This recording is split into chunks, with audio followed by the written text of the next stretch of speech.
All right, this is the simplest way to fix your demand pumps that have pressure switch issues with them little dinky pressure switches. They got them over here too, one there. I'm not a fan of them. And then their little box that came with it, with their relay inside of it. So this is how we fix it. We're going to take the negative off the bottom of the pump, just like a demand. Cut the top off, get rid of their stuff, which I did. So now this is a bypass style pump. This is why I say this. If I put power and ground to this, it's just going to run nonstop. It will never start. So we need to fix that. So what we're going to do is we're going to put a ground block in, or buzz bar, distribution block, whatever you guys want to call it today. You're going to put this here, right? You're going to extend your ground with thick ground all the way to the battery, okay? That's all that goes to. Ground goes from here to the battery. Then we're going to take the positive. This is what's going to turn your pump on and off when it hits pressure. You're going to use a D-well pressure switch. You're going to put this on one side. You're going to put your your lead from the battery here. This is where you could change it from the bigger size to the smaller size to here, okay? That's how you wire that part. Then there's your pressure, right, on here. We use isolators, but you don't have to use an isolator right away. You're going to go from the T, and you'll put this right after the plumbing, okay? So on here, it's a dual head, so it's going to have a T. So this will go after the pressure side. When this hits pressure off the T that you install, and this thing hits pressure, this will kill the power to the pump. So that's how the pump shuts off.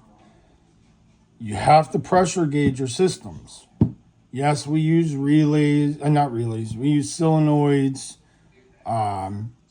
breakers, and all that part of the install. But that part you shouldn't have had to do. I shouldn't have to teach you that. But you will need to make sure it's rated for the, 125, 150% over asking what it's asking for. Plus you have the run.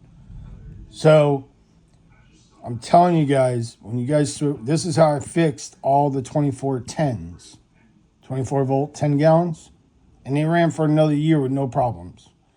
So these little pressure switches that they're adding with these little relays that we're using these pumps. Well, this pump is designed to do what it's supposed to do. But a demand, like a Remco, a Delvin, all of them, they're made for RVs, sinks, turn the shower on in an RV. With us coming on and off the gun, we're creating a resistance and higher current, higher ampage. If you don't have the wire that supports it, you're just going to cook everything. Everything will eventually cook. So you're going to burn up your pump. That's why it's the installer issue. If you use the wrong tip and your pump is cycling, that's a user issue. That has nothing to do with the pump.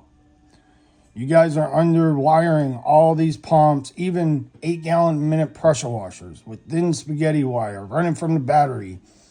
You have to add positive and negative as a foot each. So if you have 10 feet of wire of positive and negative, right? That's 20 feet of wire. That is not 10 feet of wire. So I'm going to review this video. If I need to redo it, I will.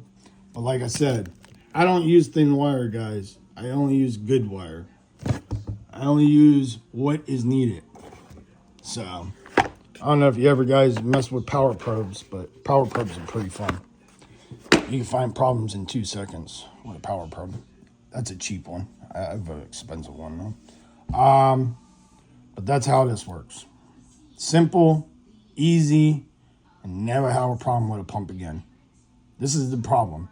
It's just like you guys with gas, putting 30 feet of bypass hose on it. Put 30 feet of bypass hose, but you won't put thicker wire on a pump. I don't understand that.